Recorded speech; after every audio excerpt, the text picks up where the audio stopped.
Hello आमोखा फोरला जिंखा थाइबें खान्थाल जोगोनार नोंथांमोनखौ मावजि बुन्दा एन्टारटेनमेन्ट स्टुडिअ 4:30 जानाय लोगो लोगो सान हाबहां जानायजों लोगोसे नोंथांमोनखौबो बरायग्रानै लाबाय। दिनै नोंथांमोननि सिगाङाव आं मावजि बुन्दा नार्जारिया माखासे मेजेम खौरांफोरखौ नोंथांमोननि सिगाङाव लानानै फैलायबाय। बिदिब्ला नोंथांमोना दिनैनि खौरांफोरखौ खोनासंलांदो दा। Let's go.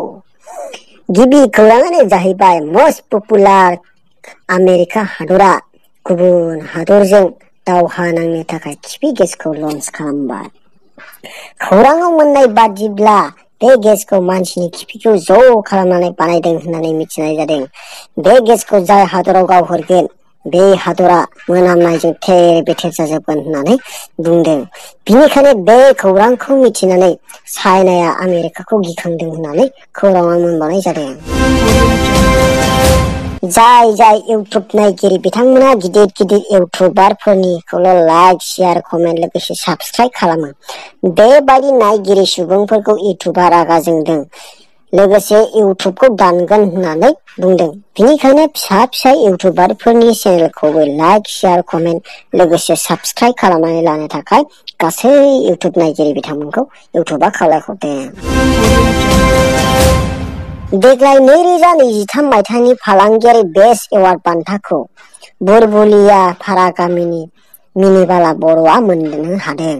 खौरां मोननाय बादिब्ला बिथाङा थास' आथिं दोंसे, बानलु गेसाव फवासे आरो सामब्राम गोजा दरसे फाननानै बेस्ट एवार्ड बान्थाखौ मोननो हादों होननानै मिथिनाय जादों।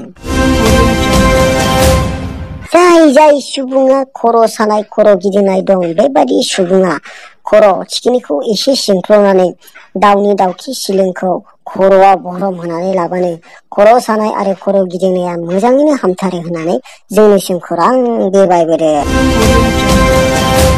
लोगोफोर दिनैनि रादाबखौ मैया अमा बेदर जानानै उदै गाज्रि जानानै खिनो ओंखारनाय हासुनो ओंखारनायनि थाखाय बेखिनियावनो दोनथ'बाय।